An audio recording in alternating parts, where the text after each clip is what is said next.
दोस्तों, 1 मई 2024 वैशाख बुधवार के दिन करें। ये सरल सा उपाय भगवान श्री गणेश के आशीर्वाद से आपके जीवन से दुख दृढ़ता और गरीबी खत्म हो जाएगी और इतना धन आएगा कि 7 पीढ़ी भी करेंगी। आपके पैसों पर राज। बुधवार का दिन बहुत ही खास और विशेष दिन है। घर परिवार की सुख, शांति, समृद्धि की बढ़ोतरी। बिजनेस को अनजान खतरों से बचाने के लिए, जीवन के हर सफलता हासिल करने के लिए भगवान श्री गणेश का आशीर्वाद हासिल करना चाहते हैं तो आपको इस वैशाख बुधवार के दिन उन सरल से उपायों को कर लेना चाहिए जो हमारे धर्मशास्त्र में लिखा हुआ है। क्योंकि इस वैशाख बुधवार के दिन आप थोड़े से वह उपाय करते हैं जिसके बारे में आपको हम बताने जा रहे हैं, तो आपको भगवान श्री गणेश के साथ माता रानी जी का वो वरदान और वो आशीर्वाद मिलेगा जिसके पश्चात आपके जीवन के हर कष्ट, परेशानी, दुख से आप लोग मुक्त हो जाएंगे और आपके जीवन, आपकी मनचाही नौकरी आपको मिलेगी, आपका बंद पड़ा व्यापार चल पड़ेगा, संतान की आपको प्राप्ति होगी। जिस प्रॉपर्टी को आप खरीदने के लिए परेशान थे वह प्रॉपर्टी आपकी हो जाएगी। कुल मिलाकर जीवन के हर कदम पर आपको कामयाबी मिलेगी। दोस्तों, देखा गया है हर मांगलिक काम में देवी देवताओं की पूजा करने से पहले सबसे पहले भगवान श्री गणेश की पूजा की जाती है। इसीलिए भगवान श्री गणेश को प्रथम पूज्य भी कहा जाता है। वैसे तो ग्रंथों में भगवान श्री गणेश को प्रथम पूज्य होने के कई कारण बताए गए हैं, परंतु आप यदि हर ग्रंथ को पढ़ते हैं तो सबका सारांश यही निकल करके आएगा कि भगवान गणेश की पूजा यदि किसी भी शुभ कार्य से पहले की जाए तो हमको उस कार्य में जरूर ही सफलता हासिल होती है। धर्मशास्त्र और पौराणिक ग्रंथों के किसी भी व्यक्ति ने ऐसे शुभ दिन, जिस दिन वैशाख का बड़ा बुधवार पड़ता है, इस दिन थोड़े से पूजा पाठ कर ले तो उस व्यक्ति को भगवान श्री गणेश के साथ साथ माता रानी जी का वो वरदान मिलता है जिसके पश्चात वह व्यक्ति यदि मिट्टी को भी छू दे तो मिट्टी को सोना बना देता है। जिस कार्य को वह शुरू करेगा उसमें उसको सफलता मिलेगी। कुल मिलाकर उस व्यक्ति के जीवन से हर तरह की कठिनाइयां, समस्या अपने आप ही दूर हो जाएंगी और वह व्यक्ति कामयाबी की हर ऊंचाइयों को चढ़ता हुआ चला जाएगा। दोस्तों, ध्यान रखिएगा, ये बुधवार का दिन जो आया है ये पूरे 21 साल पश्चात आया है। इस दिन आपने यदि हमारे बताए हुए सरल उपाय कर लिए जो आपको हम बताने जा रहे हैं, मान के चलिए आपके जीवन की हर तरीके की परेशानी खत्म हो जाएगी और भगवान श्री गणेश और माता रानी जी का आपको वरदान और आशीर्वाद मिलेगा। तो दोस्तों, यदि भी चाहते हैं कि भगवान श्री गणेश और माता रानी जी का आशीर्वाद से आपके पर धन की वर्षा हो, आपके घर पर हर व्यक्ति को कभी भी कोई दिक्कत का सामना न करना पड़े, आपके घर की बरकत हो, उन्नति हो, भगवान श्री गणेश और माता रानी जी आपके घर पर वास करने आए, तो दोस्तों, पूरी सच्ची श्रद्धा और पूरे सच विश्वास के साथ इस वीडियो को लाइक कर दीजिए और कमेंट बॉक्स में लिख दीजिए, भगवान गणेश, जय माता दी। दोस्तों के काम कीजिएगा। कमेंट बॉक्स में अपनी राशि डालना मत भूलिएगा ताकि आपकी राशि अनुसार हमको कोई ऐसा उपाय पता चलता है जिससे आपको कोई लाभ हो सके, वो हम आपको रिप्लाई के माध्यम से तुरंत ही बता देंगे। इसीलिए दोस्तों, अपनी राशि कमेंट बॉक्स में जरूर ही डाल दीजिएगा। और दोस्तों, अभी तक आपने वीडियो को लाइक नहीं किया है, वीडियो को लाइक कर दीजिए। तो देखिए दोस्तों, हम आपको वीडियो की शुरुआत में ही बता चुके हैं कि ये वैशाख बुधवार का दिन है। ये एक महाबुधवार है, मतलब ये कोई सामान्य बुधवार नहीं है। इस दिन यदि आप थोड़ी सी भी पूजा पाठ उपाय करेंगे तो साक्षात भगवान श्री गणेश और माता रानी जी का आपको वरदान हासिल होगा जिससे आपके जीवन की जहां पर एक तरफ सारी समस्याएं खत्म होंगी, दूसरी तरफ आपकी हर मनोकामना भी पूरी हो जाएगी। तो दोस्तों, आपको वह सरल से उपाय बताने आ रहे हैं जिसको बस आपको सही मुहूर्त पर करना। मुहूर्त का मतलब यह होता है दोस्तों, देखिए, एक बात का समझ लीजिए, मुहूर्त का मतलब यह होता है कि सही मुहूर्त पर यदि पूजा पाठ कर ली जाए तो समझा ये जाता है कि हमारी पूजा तुरंत ही सिद्ध हो जाती है और उसका हमको लाभ तुरंत ही मिल जाता है। और आपको हम बता ही चुके हैं, ये बुधवार का दिन पूरे 21 साल पश्चात आया है। इस दिन की गई पूजा, साधना, क्रिया खाली जा ही नहीं सकती, विफल हो ही नहीं सकती। तो दोस्तों, आप अपने ही नहीं, अपने पूरे परिवार का भला चाहते हैं, तो इन उपायों को ही कर लीजिएगा, ताकि इन उपायों को करके आप अपने ही नहीं, अपने पूरे परिवार का भला कर सकें, आपके घर की बरकत हो सके, उन्नति हो सके, आपके घर से हर तरह की परेशानी दूर चली जाए। तो चलिए दोस्तों, आपको हम उपायों के बारे में बताते हैं, इसलिए इन उपायों को कहीं पर लिख लीजिए। और दोस्तों, आपसे निवेदन है, वीडियो लाइक करना मत भूलिएगा। तो सबसे पहला उपाय है जीवन से दरिद्रता को नष्ट करने का। महाउपाय दोस्तों, मान लीजिए किसी कारणवश आपके पीछे आपकी दरिद्रता पड़ी हुई है, आपके ऊपर कोई दोष लगा हुआ है, जिसकी वजह से आप कामयाब नहीं हो पा रहे हैं। आप मेहनत करते हैं, परिश्रम करते हैं, परंतु आपको उसका फल नहीं मिल पा रहा है। तो आपको क्या करना चाहिए? बहुत सरल सा उपाय बताया गया है हमारे हिंदू धर्म, जो महाबुधवार के दिन आपको जरूर ही करना चाहिए भगवान श्री गणेश का आशीर्वाद हासिल करने के लिए। तो देखिए दोस्तों, गाय को हिंदू में देवतुल्य समझा गया है, हिंदुओं में गाय की पूजा की। यदि ऐसे में आप 24 अप्रैल 2024 बड़े बुधवार के दिन किसी भी गाय को हरी घास खिला दें, तो मान के चलिए आपके जीवन में चल रही दरिद्रता का जो प्रकोप होगा वो धीरे धीरे नाम मात्र हो जाएगा। यहां पर आपको भगवान गणेश के साथ माता लक्ष्मी जी का और आशीर्वाद मिलेगा। मान के चलिए दोस्तों, आपकी जो दरिद्रता है वो आपसे दूर चली आएगी। और समझा ये जाता है, केवल हरी घास यदि महाबुधवार के दिन खिला दिया जाए तो इससे आपकी दरिद्रता सौभाग्य में जाती है। दूसरा उपाय है दोस्तों, बुध ग्रह की मजबूती का उपाय। बुध ग्रह जिस भी व्यक्ति का मजबूत होता है, मान के चलिए दोस्तों, वह व्यक्ति किसी भी कार्य को शुरू करेगा, उस कार्य में उस व्यक्ति को सफल होने से कोई भी नहीं रोक सकता। तो यदि आप चाहते हैं कि आपका बुध ग्रह मजबूत हो जाए, तो एक महा उपाय हम आपको बताने वाले हैं। अरे जो बहुत सरल सा उपाय है और उसको आप करते हैं, तो मान के चलिए जरूर ही आपका बुध ग्रह मजबूत हो जाएगा। आपके पूजा घर पर यदि भगवान श्री गणेश की मूर्ति है तो अच्छी बात है, मूर्ति नहीं है तो एक काम कीजिएगा, सफेद रंग की मूर्ति भगवान श्री गणेश की जरूर ही ले आइए।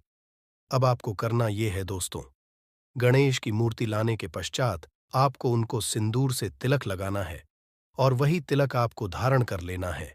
यही प्रक्रिया आपको प्रत्येक बुधवार को नहाने धोने के पश्चात करनी होगी। यदि प्रत्येक बुधवार को आप ये क्रिया करते हैं तो मान के चलिए जरूर ही आपका मजबूत हो जाएगा।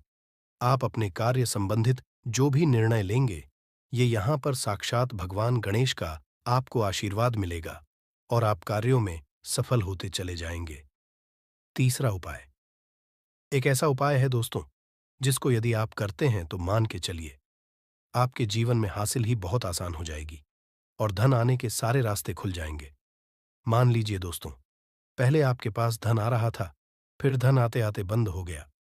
तो इसका कारण क्या हो सकता है? इसके कई कारण हो सकते हैं कि जरूर आपने ऐसी कोई गलती कर दी है जिसकी वजह से भगवान गणेश का आपको नहीं मिल पा रहा है। माता लक्ष्मी जी आपसे रुष्ट हो गई। तो आपको क्या करना चाहिए? बहुत आसान सा उपाय है। आपके पूजा घर पर आपको 21 चढ़ानी चढ़ानी होगी। भगवान को ध्यान रखिएगा दोस्तों, 21 चढ़ाने के पश्चात एक बार गणेश चालीसा का पाठ जरूर ही कर लीजिएगा। इस महाबुधवार को ऐसा करने भर से आपको भगवान श्री गणेश के साथ माता लक्ष्मी जी का वरदान मिलेगा, आशीर्वाद मिलेगा और जो आपके साथ दिक्कतें हैं धन संबंधित वह खत्म हो जाएंगी। कुल मिलाकर आपके जीवन में धन आने के सारे रास्ते खुल जाएंगे। चौथा उपाय है दोस्तों, बंद पड़े व्यापार को चलाने का उपाय। मान लीजिए पहले आपका चल रहा था, फिर आपका व्यापार एकदम ठप पड़ गया। अब आप इस चीज से बहुत परेशान हैं। तो दोस्तों, आपको बस वही करना है जो आपको हम बताने वाले हैं।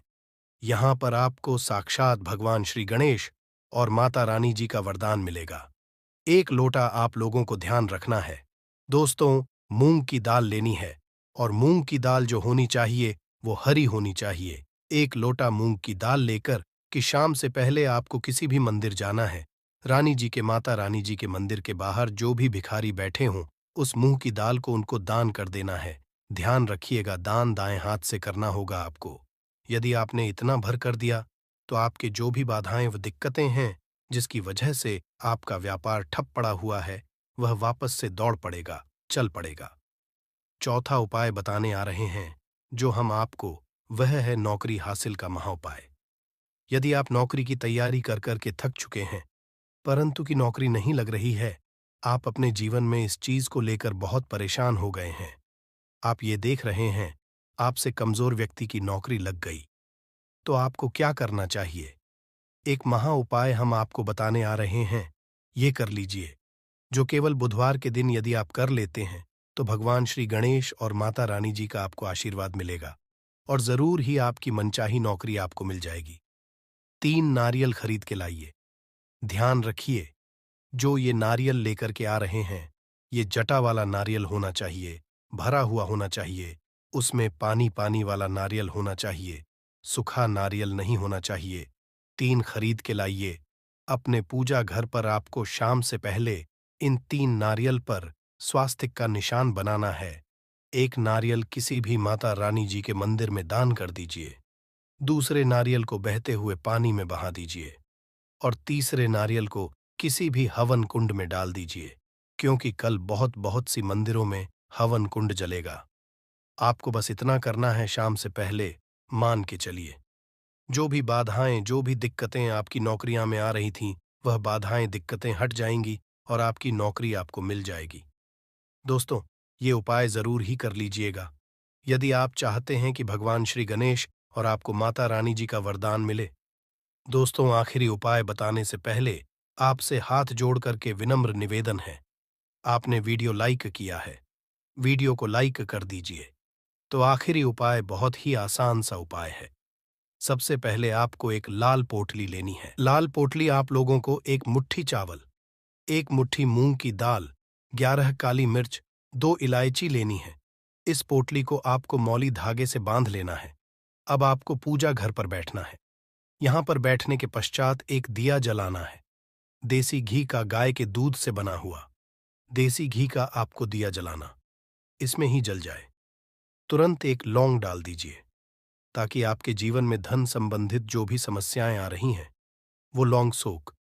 इतना यदि आपने कर दिया, इसके पश्चात आपको 11 बार गणेशा चालीसा का पाठ करना है। इतना करने के पश्चात यह पोटली जो आपने बनाई है, इस पोटली को भगवान श्री गणेश के दाएं चरणों से छुआ करके अपने धन स्थान पर रख दीजिए। धन स्थान का मतलब है अलमारी, तिजोरी, या आप जहां से पैसे का लेन देन करते हैं अपनी दुकान पर, वहां पर रख दीजिए। इतना यदि आपने कर दिया, आपके जीवन में धन संबंधित सारी परेशानियां जड़ से नष्ट हों। आपके धन खींचा हुआ चला आएगा। जो धन आएगा वो रुकेगा भी, टिकेगा भी और आप अपने जीवन में बहुत ही कामयाब होंगे। बस आपको मेरे बाबा पर, महादेव पर भरोसा रखना है। 1 लोटा शुद्ध जल बाबा पे चढ़ाते रहना है। बाबा आपकी कभी भी मार्ग में कोई रुकावट आने ही नहीं देंगे। अब बात करते हैं पहले वाले उपाय। देखिए, पहला वाला उपाय किन लोगों को करना है, ये चीज ध्यान से सुनिएगा। जितनी भी माताएं, बहनें सुन रही हैं, नापने के लिए। पहला, यदि आपके परिवार में कोई ऐसा व्यक्ति है जिसे बुद्धि, ज्ञान, विवेक की आवश्यकता है, बच्चा जो है आपका वो गलत रास्ते पर जा चुका है, आपकी बात नहीं मानता है, पढ़ाई लिखाई में ध्यान नहीं देता है ना, अपशब्द बोलता है, या कोई व्यक्ति आपके घर में ऐसा है जिसका मति मारी गई है, जिसे हम कहते हैं वो बुरा करता है, गलत रास्ते पर जा चुका है, बुद्धि नहीं है, ज्ञान नहीं है उनके लिए, आपको इस उपाय को कल बुधवार की प्रतिपदा के दिन जरूर करना है। 1 मई के दिन ध्यान से सुनिएगा। आपको कैसे करना होगा, इसके लिए आपको लेने होंगे हरे मूंग के दाने। कितने दाने लेने हैं? जैसा आपको बताया था, 31 हरे मूंग के दाने, खड़े दाने लेने हैं। एकदम टूटा हुआ दाना बिल्कुल भी नहीं लेना है। 31 गिन करके, और इसी के साथ में आपको चाहिए होगी ध्रुवा। ध्रुवा लेने का क्रम पूज्य गुरुजी ने बताया कि जो भी आप ध्रुवा लेंगे ना, वो लेंगे 7, किंतु इन 7 की 7 ध्रुवा में एक की समानता होनी चाहिए। 7 की 7 ध्रुवा या तो आप 3 गांठों वाली ले लें, या फिर 7 ध्रुवा 5 गांठों वाली ले लें, या फिर 7 ध्रुवा आप 7 गांठ वाली ले लें। अब गांठ कैसे जाती है वो भी मैं आपको बता देता हूं। देखिए, जैसे कि ये यहां से पत्ती निकल रही है, तो एक गांठ ये हो गई, है ना, ये यहां से पत्ती निकल रही है, एक गांठ ये हो गई। इस तरीके से आपको गांठें गिननी है। जो दूरवा आप लोगे, 7 दूरवा, उन सातों की सातों दूर्वा में समान गांठें होनी ही चाहिए। ठीक है, 7 दूर्वाएं ले ली, 31 हरे मूंग के दाने ले लिए। इस तरीके से आपको कागज का दोना लेना है, क्योंकि गुरुजी ने कटोरी बोला था। अब एक कटोरी तो हम लोग रख करके नहीं आ सकते। तो आप क्या करना है, एक कागज का जो ऐसे धोना होता है ना, इसी धोने के अंदर आपको 31 हरे मूंग के दाने रख देने हैं। और इन्हीं के ऊपर आपको क्या रख देनी है, अपनी कामना कह करके बच्चे का नाम और गोत्र बोल करके उन दूर्वा को भी आपको इन्हीं के ऊपर रख देना है। रख दोगे। रख देने के पश्चात आपको अपने बच्चे का या उस व्यक्ति का नाम और गोत्र बोलना है, और उस व्यक्ति से आपको इसे टच करवाना है। मात्र है ना करवा देना है, उसका नाम और गोत्र बोलना है। और इसे लेकर के आपके आसपास जो भी भगवान गणेश जी का मंदिर हो, जहां पर भगवान गणेश जी की प्रतिमा स्थापित है, वहां पर आप चले जाना। वहां जाने के पश्चात एक काम जरूर कीजिएगा। सबसे पहले एक दीपक आपको गोल बत्ती का गाय के घी का लेकर के जाना है ना? और गणपति बप्पा मोरिया जी के सामने सबसे पहले जमीन पर यह चीज ध्यान रखना, ये जो दीपक आप लगाओगे ना, किसी भी चीज के नहीं, आपको ये जमीन पर लगाना होगा। एक दीपक इस तरीके से प्रज्वलित कर देना। प्रज्वलित कर देने के पश्चात जो आप कटोरी लेकर के आए हो, उस कटोरी को अपने दाहिने हाथ में रखना, उल्टा हाथ उसके नीचे लगाना, अपने बच्चे का नाम और गोत्र बोलकर, कि कामना कहकर, कि उस व्यक्ति की कामना कह करके कि वो पढ़ाई लिखाई नहीं करता, उसमें की कमी है, ज्ञान की कमी है, विवेक नहीं है। जैसी भी आपको कामना करनी है, वैसी कामना उसके पश्चात आपको उस कटोरी को, जिसके अंदर आपने 31 हरे मूंग और दूर वाली है ना, उन्हें आपको भगवान गणेश जी के सम्मुख में ही किस स्थान पर रखना है, ये चीज ध्यान दीजिएगा। जो गणेश जी का टूटा वाला दांत है ना, इस टूटे वाले दांत की तरफ नीचे जमीन पर आपको रखना है। बिल्कुल ऐसा नहीं है कि आप बिल्कुल यहां सिंहासन पे या फिर कहीं उनके ऊपर ही रख करके आ जाए। ऐसा मत करना, उसे यहां पर जमीन पर आपको रख देना है। अपनी कामना कह करके काम देने के पश्चात भगवान गणेश जी के आसपास जो भी फूल चढ़ा हुआ हो, जो भी फूल चढ़ा हुआ हो, एक फूल उठा करके लेकर के आना और उस व्यक्ति को सूंघा देना। सूंघा देने के पश्चात इस फूल को किसी भी वृक्ष के नीचे आप डाल देना, वहां पर समर्पित कर देना। उसी दिन के पश्चात से वो बच्चा या वो व्यक्ति सही रास्ते पर आ जाएगा, पढ़ाई लिखाई में ध्यान लगेगा, अपशब्द बोलेगा, गलत रास्ते पर नहीं जाएगा। पूज्य गुरु जी का ये वाला उपाय बुधवार के दिन किया जाता है। प्रतिपदा तिथि जाए तो बहुत ही अच्छी बात है, तो कल के दिन इस वाले उपाय को जरूर कीजिएगा। अब बात कर लेते हैं दूसरे वाले उपाय की। देखिए, दूसरा वाला उपाय जो होगा, ये होगा आपकी बड़ी से बड़ी मनोकामना पूर्ति के लिए। उपाय, आपने देवादिदेव महादेव जी के उपाय कर करके आप थक चुके हो, किंतु आपकी कोई कामना पूरी नहीं हो रही है। एक बार गणपति बप्पा मोरिया से, मयूरध्वज जी से आप ये वाला करके देखिएगा, आपकी कामना निश्चित ही पूरी होगी। ये निश्चिता है। इसके लिए आपको चाहिए क्या, देखिए, आपको चाहिए होंगी बेलपत्र कितनी, 5-5 बेलपत्र लेनी है, और इसी तरीके से आपको लेनी होंगी 5 दूर्वा। ध्यान रहे, इसमें आपको कोई गांठों वगैरहों की आवश्यकता नहीं है। पूज्य गुरु जी ने केवल 5 दूर्वा कही, गांठों की संख्या नहीं बताई है। ठीक है, तो 5 बेलपत्र, 5 दूर्वा, और थोड़ा सा 1 से 2 बूंदे आपको लेनी होगी शहद की। थोड़ा सा शहद ठीक है, थोड़ा सा लेना होगा आपको लाल चंदन। क्या लेना होगा? लाल चंदन। और एक लोटा शुद्ध जल लेकर के अपने घर का एकदम ताजा जल पहुंच जाना। देवाधिदेव महादेव जी के मंदिर शिवलिंग के पास में उत्तर दिशा नॉर्थ डायरेक्शन की तरफ मुंह करके आपको खड़े हो जाना है। जो पूजा पाठ करनी है वो आप पहले कर लेना। उसके पश्चात आपको सबसे पहले एक लोटा शुद्ध जल जो आप लेकर के आए हो महादेव जी के शिवलिंग पर, केवल शिवलिंग पर समर्पित करना है। ए ओम नमः शिवाय, श्री शिवाय नमस्ते मंत्र का स्मरण करते हुए पश्चात जो आपने बेलपत्र, शहद, लाल चंदन और दूर वाली है, उनको चढ़ाने का क्रम ध्यान दीजिएगा। दोस्तों, भले ही आप मर जाना, परंतु जो आपका घर है उस घर के मुख्य द्वार के सामने कहने, ये 3 चीज कभी भी नहीं होनी चाहिए। दोस्तों, कहने का मतलब ये है कि आपके घर का मेन गेट के सामने यह 3 चीज नहीं होनी चाहिए। यदि यह 3 चीज आपके घर के मुख्य द्वार के सामने रखी हुई है या पड़ी हुई है, तो समझ आपके घर में ऐसी गरीबी आएगी खाने के दाने भी नसीब नहीं होंगे। मान्यता है कि ये 3 चीज आपके घर के मुख्य द्वार के सामने 1 से 2 साल तक भी रह जाती है, तो समझ लेना पूरा परिवार बीमारियों से ग्रस्त होता चला जाएगा। दोस्तों, सच बात तो ये है कि आजकल का तो समय ऐसा आ चुका है कि जो शादी ब्याह रचा के जो महिलाएं बहू बन के घर पर आ रही हैं, वह एक ऐसी बहू है जो कि उसको पता नहीं है कि घर के मुख्य द्वार के सामने यह चीजों को हटा देना चाहिए।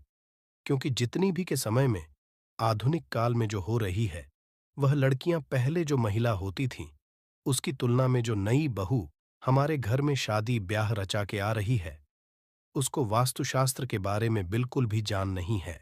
जिसके कारण से दोस्तों, घर के मुख्य द्वार के पास यह 3 चीज होने की वजह से पति पत्नी में आपस में लड़ाइयां और घर में कलह जैसी परिवार में भावनाएं उमड़ कर आ जाती हैं। आजकल जो महिलाएं शादी रचा के आ रही हैं, उनमें से कुछ ही ऐसी होती है जो हमारे घर के लिए साक्षात महालक्ष्मी जी का स्वरूप प्रदान करती है। परंतु ज्यादातर महिलाएं ऐसी आ रही हैं कि जिनका स्वभाव सही नहीं है, गलत कामों में ज्यादा है। आजकल एक महिला का संबंध कई मर्दों से होता है, जिसके कारण से वह घर परिवार का सही रूप से ध्यान नहीं रख पाती। क्योंकि दोस्तों, यह जो महिलाएं आपके घर पर नई बहू के रूप में आ रही हैं, यह ऐसी महिलाएं होती हैं ज्यादातर जो कि अलग अलग पुरुषों के में यौन संबंध बनाए फिरती रहती है। दोस्तों, हमारे घर की लक्ष्मी हमारी बहू होती है, और जब नई नई जो बहू आती है, न उनका ध्यान हमारे घर की सुख समृद्धि की तरफ ना होकर गलत कामों में ज्यादा होता है, जिसके कारण से घर के मुख्य द्वार के सामने यह 3 चीज महिलाएं हटा नहीं पाती हैं और धीरे धीरे घर बर्बाद होता चला जाता है। दोस्तों, वीडियो को हल्के में लेने की भूल बिल्कुल भी मत करना। जानकारियां बहुत ही सावधानी पूर्वक आपको बताई जा रही है। आप जीते जी मर जाओगे। यदि ऐसी महिला आपका पाला पड़ा है, तो दोस्तों, शर्म आती है। ऐसी महिलाओं के ऊपर जो आज अपने ही घर को बर्बाद करने में लगी है, भगवान ही जाने। आजकल ऐसी कैसी महिलाएं आ चुकी हैं, इस पृथ्वी पर महिलाओं का कोई पता नहीं कब अपने कपड़े कब कहां पर उतार दे। कोई पता नहीं किसी के साथ भी ऐसा हो सकता है। दोस्तों, जरा सोच कर दीजिए। आजकल नवयुवती शादी ब्याह रचा के अपने घर पर आती है। दो कुछ ऐसी महिलाएं होती हैं दोस्तों, जिन्हें यह पता नहीं है कि घर के मुख्य द्वार के सामने यह 3 चीज बिल्कुल नहीं होनी चाहिए। इस बात का पता आजकल की महिलाओं को बिल्कुल भी नहीं होता है। और दोस्तों, जो नई नई घर में महिलाएं बहू के रूप में आती हैं, उन्हें नहीं पता होता है कि घर के मुख्य द्वार के सामने क्या तो होना चाहिए, क्या नहीं होना चाहिए। इस बात का ज्ञान नई नई जो महिलाएं हमारे घर में बहू बन के आती हैं, उन्हें इस बात का ज्ञान बिल्कुल भी नहीं होता है। कल की जो महिलाएं होती हैं, वह ज्यादातर समय मोबाइल और अन्य नए नए मर्दों के साथ में बिताती हैं। बस दोस्तों, नई महिलाओं का तो काम दिन हो या रात हो, बस गलत कामों में या संभोग करने में लगा हुआ है। दोस्तों, जिस तरह से भगवान की पूजा करने का समय होता है, इस तरह से दोस्तों, पति और पत्नी का एक दूसरे के साथ संभोग करने का सही समय होता है। परंतु आधुनिक समय में कई महिलाएं और कई पुरुष संभोग करने का समय भी नहीं देखते हैं। जैसे दोस्तों, कोई महिला किचन में खाना बना रही होती है, तो पुरुष संभोग के लिए रसोई में ही टूट पड़ता है, जबकि ऐसा करना उचित नहीं है। और महिलाएं भी अपने पति को मना नहीं करती हैं। आधुनिक समय में पति पत्नी का किचन का बेडरूम बन जाता है, ये पता ही नहीं लगता। और जब घर बर्बाद होने लगते हैं, तब जाकर अक्ल ठिकाने आती हैं। दोस्तों, यदि आपके घर में ऐसी महिला है तो आपको मार देगी, आपको घुट घुट कर मरना पड़ेगा। यदि ऐसी महिला आपके साथ है, तो आज आधुनिक में ऐसा समय आ चुका है कि घर की महिलाएं जिस तरीके से अपने कपड़े बदलती है, ठीक उसी तरीके से अलग अलग मर्दों के साथ में समय बिताना लगी है। दोस्तों, आपको बताने का तो मन नहीं कर रहा, पर दोस्तों, सच तो यही है कि आजकल महिलाएं बहुत बदल चुकी हैं। आज दोस्तों, हम जो जानकारी आपको बताने जा रही है, हो सके तो अपने घर परिवार में सभी को ही पता होनी चाहिए। इसलिए दोस्तों, हम आपको जो जानकारी बता रहे हैं कि घर मुख्य द्वार के सामने यह 3 बिल्कुल भी नहीं होनी चाहिए। दोस्तों, बोलो जय जय बजरंग बली की जय हो। बजरंग बली जी। जो भी भक्त इस वीडियो को देख रहा है, उसके घर में सुख समृद्धि आए, उसके घर में कोई भी परेशानी नहीं आए और पूरा परिवार सुख शांति से अपना जीवन यापन करे। दोस्तों, यदि तुम में से कोई जय जय बजरंगबली जी को मानता है, तो यदि सच में ही भक्त है, आप इस वीडियो को लाइक कर नीचे कमेंट एक बार जय जय बजरंगबली लिख देना। कि बजरंगबली जी, जो भी भक्त कमेंट बॉक्स में जय जय बजरंगबली लिखता है, तो उसके मन में जो भी मनोकामना है वह पूरी कर देना। दोस्तों, मनुष्य जीवन में वास्तुशास्त्र का बहुत अधिक महत्व है। इसका निर्माण देवशिल्पी विश्वकर्मा जी द्वारा किया गया है। यह शास्त्र इतना विशाल और विस्तृत है कि इसे पूर्ण रूप से जीवन में अपनाना असंभव है, परंतु हम वास्तुशास्त्र के महत्वपूर्ण नियमों का पालन करके हमारे घर को पवित्र बना सकते हैं। वास्तुशास्त्र में भवन के निर्माण से जुड़े कई महत्वपूर्ण नियम बताए गए हैं। वास्तुशास्त्र के मुताबिक घर का मुख्य द्वार, मेन गेट, केवल अंदर आने की जगह ही नहीं, बल्कि ऊर्जा का भी रास्ता भी है। वास्तुशास्त्र के अनुसार घर का मुख्य द्वार के लिए सबसे अच्छी दिशा उत्तर, उत्तर पूर्व या पश्चिम है, जो शुभ मानी जाती है और घर में ऊर्जा के प्रवाह को सुनिश्चित करती है। दोस्तों, मुंबई के वास्तु सलाहकार नितिन परमर के मुताबिक घर का मेन गेट एक गुजरने वाली जगह है, जहां से हम बाहरी दुनिया से घर में आते हैं। यही वह स्थान है जहां से गुड लक और खुशियां घर में आती हैं। उनके मुताबिक मेन गेट को ज्यादा अहमियत इसलिए दी गई है क्योंकि यह स्वास्थ्य, धन और सद्भाव को बढ़ावा देने वाली कॉस्मिक ऊर्जा को अंदर या बाहर करता है। इसके मेन गेट घर की पहली छाप भी तय करता है। दोस्तों, भवन के निर्माण से पूर्व भूखंड का चयन कैसे करना चाहिए, किस प्रकार का भूखंड भवन के निर्माण के लिए सर्वोत्तम होता है तथा भवन के पास स्थित वृक्ष, मंदिर, पेड़ पौधे, मार्ग आदि का भी विचार किया जाता है। उसके बाद घर का निर्माण करते समय घर के मुख्य द्वार की दिशा को सबसे अधिक महत्व दिया गया है। भवन का द्वार कौन सी दिशा में होना श्रेष्ठ फल प्रदान करता है, दिशाओं का महत्व भी अलग अलग होता है। इसलिए भवन का मुख्य द्वार बनवाते समय मुख्य द्वार की दिशा को ध्यान में रखना बहुत आवश्यक होता है। दोस्तों, यदि गलत दिशा में मुख्य द्वार का निर्माण किया जाए तो इसके अशुभ परिणाम हासिल होते हैं। घर के अंदर वास्तु दोष उत्पन्न होते हैं और उस घर में निवास करने वाले लोगों को जीवन में कई परेशानियों का सामना भी करना पड़ता है। भव मुख्य द्वार के आकार का भी ध्यान रखना आवश्यक होता है। वास्तु के अनुसार भवन के मुख्य द्वार को लकड़ी से बनाना ही श्रेष्ठ बताया गया है। लकड़ी से बना मुख्य द्वार ही श्रेष्ठ फल प्रदान करता है। अन्य चीजों से लकड़ी का द्वार नहीं बनवाना चाहिए। हमारे शास्त्रों में ऐसे वृक्षों के बारे में बताया गया है, केवल उन वृक्षों की लकड़ी से ही मुख्य द्वार बनवाना चाहिए। अन्न की लकड़ी से बने प्रवेश द्वार शुभ परिणाम नहीं देते हैं। यदि इन शुभ वृक्षों की लकड़ी से प्रवेश द्वार बनवाया जाता है तो उस भवन निवास करने वाले लोगों को सदैव उन्नति मिलती है। उस घर में कभी दुख, दरिद्रता नहीं आती है। इन लकड़ी पों से निकलने वाली सकारात्मक ऊर्जा से घर का वातावरण पवित्र और सकारात्मक बनता है। ऐसे घर में मां लक्ष्मी का निवास होता है और देवी देवता भी प्रसन्न होकर ऐसे घर में प्रवेश करते हैं। घर का मुख्य द्वार बनवाते समय इस बात का विशेष ध्यान रखना चाहिए कि आप इन वृक्षों की लकड़ी का ही प्रयोग करें। तो चलिए जान लेते घर का मुख्य द्वार कैसा होना चाहिए जिससे घर में सुख शांति बनी रहे और धन संपत्ति का आगमन हो। दोस्तों, सबसे पहली बात, वास्तुशास्त्र में कहा गया है कि भवन का मुख्य द्वार अर्थात आपके घर का प्रवेश द्वार आपके घर के अन्य दरवाजों से आकार में बड़ा होना चाहिए। मुख्य कभी अन्य दरवाजों से छोटा नहीं होना चाहिए, ताकि घर के अंदर की और बाहर से आने वाली ऊर्जा का संतुलन बना रहे। यदि मुख्य द्वार आकार में छोटा होता है तो उस घर में सदैव क्लेश और लड़ाई झगड़े होते रहते हैं। दोस्तों, घर मुख्य द्वार का आकार घर के अन्य द्वारों जितना भी नहीं होना चाहिए। मुख्य द्वार सदैव ही बड़ा होना चाहिए, तभी इसका शुभ फल हासिल होता है। वास्तु में मुख्य द्वार से जुड़ी और एक महत्वपूर्ण बात बताई गई है कि मुख्य द्वार सदैव 2 पलों का होना चाहिए। इस मुख्य द्वार को खोलते अथवा बंद करते वक्त दोनों हाथों का उपाय होना चाहिए। 2 पलों का मुख्य द्वार ही भवन के लिए शुभ समझा गया है। 2 पलों के मुख्य द्वार के कारण घर मंदिर की तरह प्रतीत होता है। मां ऐसे ही घर में प्रवेश करती है। जिस घर का मुख्य द्वार 2 पल्लों का है, यदि आपका मुख्य द्वार एक ही है, तो आप उसे बदलवाकर 2 पल्लों का द्वार जरूर बना लें। इससे आपके जीवन में कई सकारात्मक बदलाव देखने को मिलेंगे। तीसरी महत्वपूर्ण बात ध्यान में रखनी चाहिए कि वास्तुशास्त्र के अनुसार मुख्य द्वार के पास दहलीज जरूर होनी चाहिए।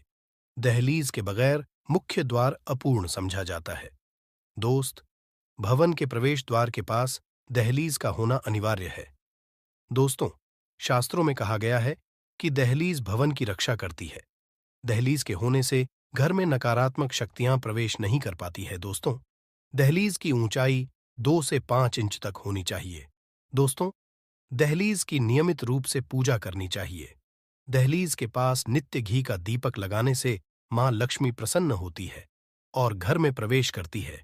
दहलीज पर जरूर बनाने चाहिए। दोस्तों, खासकर स्वस्तिक का चिन्ह दहलीज के दोनों छोर पर बनवाना चाहिए। दोस्तों, इससे घर में बुरी शक्तियां प्रवेश नहीं करती हैं। श्री कृष्णा कहते हैं कि दहलीज ना होने पर घर में प्रेत प्रवेश करते हैं और भवन में रहने वाले लोगों को कष्ट भोगने पड़ते हैं। इसीलिए घर में दहलीज जरूर होनी चाहिए। वास्तुशास्त्र के अनुसार घर का मुख्य द्वार पूर्ण रूप से बंद होना चाहिए। मुख्य किसी भी प्रकार की दरार और छेद नहीं होना चाहिए। भवन का द्वार बंद होने पर घर के अंदर का दृश्य नहीं दिखाई देना चाहिए।